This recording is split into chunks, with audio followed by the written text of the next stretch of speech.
I'm Megan Rowan, and I would like to talk today about labeling clothing for clothing identification. Two things I'd like to discuss are buttons and beads. Now, there's many ways to label clothing. If a client prefers braille, large print, these are all options. And many clients will also distinguish between their clothing by the feel of the clothing. What kind of material is it? Is it a t-shirt, a blouse, jeans, skirts? Many of these can be identified just by the feel of an item. But things like color, patterns, whether an item has stripes or not, these are things that cannot be distinguished if just by touch. So it's important to find a method that works for every client, and it's usually not just one method, it's usually a combination of methods. But the two methods, like I say, is buttons and beads. And you can buy a set of ColorMate buttons, which comes from different companies like Maxi Aids and things like that, that are shaped differently depending on the color. Like I have in my hand, I have a triangle, which is purple. We also have a star shape, which is blue. A teddy bear shape with, well, that's orange, so you feel the little stubs of its arms and legs and its little head. Then you have round. A round button is white. Black is square, sorry. And then our shape for red is like a cross that you would see on a fire truck or an ambulance or something like that. So a lot of people might be able to distinguish that in their head as well, have a picture of that, a mental image. Now, some people will decide these buttons, they will actually sew them on the inside of the item so it would lay flat on the item. Now, that is a personal preference, whether a person likes sewing. That actually might be a sewing lesson that you could do with a client. But some people just want to put them on safety pins, which I have here. I have done. And actually, I have safety pinned onto this black shirt, on the underside of the shirt, a black square.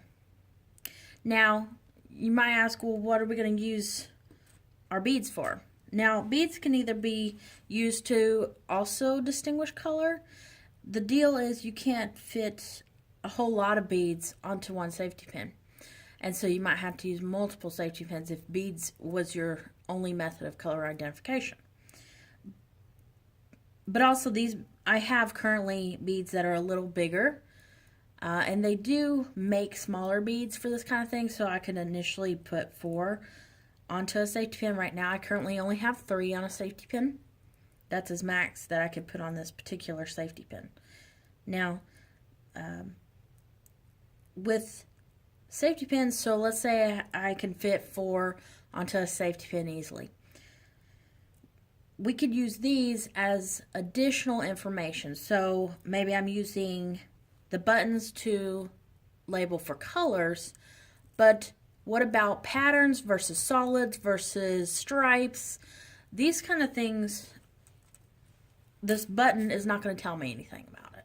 So what I could do is you can either, first of all, simple is best. So we can decide right now, okay, our solids, there's not going to be a bead. So if there's no bead, it's a solid color. Now if I have 2, or maybe I have a bead, okay, let's put a bead on there. Bead would represent stripes. So if you have introduced a bead into your method, okay, 1 bead is stripes. 2 beads could be a pattern of some sort, maybe a rose pattern. Not many people are going to have a whole closet full of patterned items. But this way you know it's a pattern of some sort, and you could actually have a label on your hanger saying what pattern it is. And like, for example, I have a safety pin. it has one bead, which we decided was stripes, and I put a black button and a white button, so a square and a round button, to let me know that this shirt is striped and it is black and white stripes. So that's one way you can do it. You can also do this separately. So this was on one safety pin, the bead with the two buttons. Or you could do it completely separately. Have two safety pins, one with the design, whether it's a bead, stripes versus solids, although we don't have a bead for solids, or a pattern of some sort. So these are different ways that you could do this. You can also put these, right now it's on the side of the shirt, on the underside, because you can kind of feel and see that there's something on the shirt on the outside because you have that little piece of the safety pin.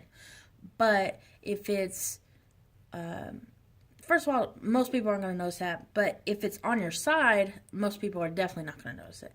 If it's like in the middle of your back, on your back, they would probably notice it. Some people also might put this towards their neck, so